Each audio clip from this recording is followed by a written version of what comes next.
আসসালামু আলাইকুম, welcome to my channel hour cooking house.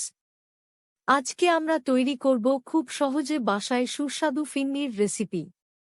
তো চলুন দেরি না করে দেখে নেই ফিন্নি তৈরি করতে কি কি উপকরণ লাগছে। প্রথমে নিয়ে নেব 1 প্যাকেট রাঁধুনি ফিরনি মিক্স। তারপর চুলায় একটি প্যান নিয়ে নেব। এর মধ্যে দিয়ে দেব 1 চামচ ঘি। ঘি গরম হলে এর মধ্যে দিয়ে দেব কিছু পরিমাণ কাজু বাদাম, কিশমিশ ও কাঠ বাদাম। তারপরে এগুলোকে হালকা ভেজে চুলা থেকে নামিয়ে নেব, যা পরবর্তীতে কাজে লাগবে।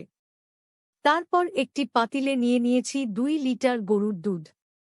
দুধটাকে মিডিয়াম আঁচে 15 থেকে 20 মিনিট এর মতো জ্বালিয়ে নেব, যাতে দুধটা ঘন হয়ে আসে। এখানে দুধটাকে লাগাতার নাড়তে হবে যাতে দুধে সর বেঁধে না যায়। জ্বালানোর পর দুধের পরিমাণ যখন কমে দুধটা ঘন হয়ে আসবে, তখন এর মধ্যে দিয়ে দেব আধা কাপ গুঁড়ো দুধ।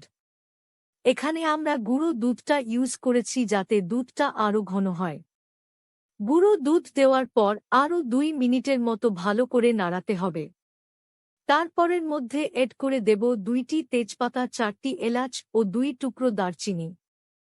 তারপর আবার 1 মিনিটের নেড়ে নিয়ে এর মধ্যে দিয়ে দেব রাঁধুনি ফিন্নি মিক্স। এখানে আমরা কোন এক্সট্রা চিনি ব্যবহার করছি না, কারণ রাঁধুনি ফিরনি মিক্স এর মধ্যেই চিনি রয়েছে। আপনারা চাইলে এক্সট্রা চিনি দিয়ে নিতে পারেন। ফিরনি মিক্স দেওয়ার পর ফিরনিটা যতক্ষণ পর্যন্ত না সিদ্ধ হয়ে আসে ততক্ষণ পর্যন্ত ভালো করে নাড়তে হবে। 5 থেকে 6 মিনিট নাড়ার পর মশলাগুলো থেকে যখন তার নির্যাস পুরো দুধে ছড়িয়ে পড়বে, তখন মশলাগুলো দুধ থেকে তুলে নেব। 15 থেকে 20 মিনিট লাগাতার নাড়ার পর যখন ফিন্নিটা সিদ্ধ ও ঘন হয়ে আসবে, তখন ফিন্নিটা চুলা থেকে নামিয়ে নেব। তৈরি হয়ে গেল আমাদের সুস্বাদু ফিন্নির রেসিপি।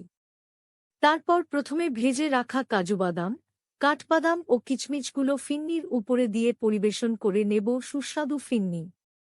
আশা করি আমাদের আজকের রেসিপিটা ভালো লেগেছে। ভালো লাগলে ভিডিওতে লাইক এবং নতুন হলে চ্যানেলটিকে সাবস্ক্রাইব করে আমাদের পাশেই থাকুন।